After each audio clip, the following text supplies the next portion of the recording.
العفاف اللهم اغفر لهم وارحمهم وإيانا بحق نبينا محمد.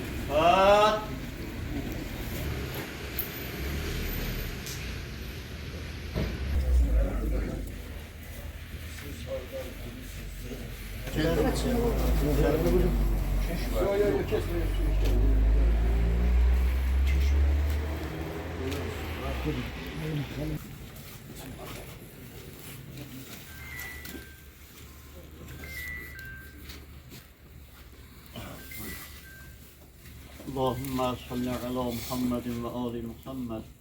السلام عليكم يا شهيدين القبرين اللهم اغفر لهما وارحمهما وإيانا بحق نبينا وآله بالفاتح.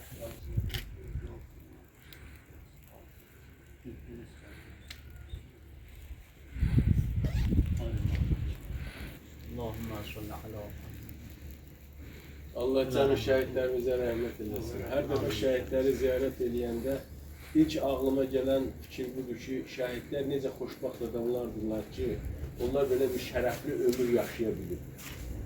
Həyata hamı gəlir, hamı da həyatı tərk edir, amma elə bir zirvəyə, elə bir şərəfə hamı nail olur.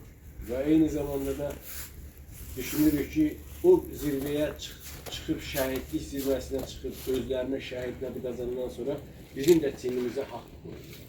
Bu haqq ondan ibarətdir ki, biz gərək hamılıqla daim onları yaşadaq, daim onları xatırladaq. Ən azından ona görə ki, bugünkü firavan həyat üçün, bugünkü azadlıq üçün, bugünkü rahat yaşayış üçün biz hamımız onlara borçluyuq.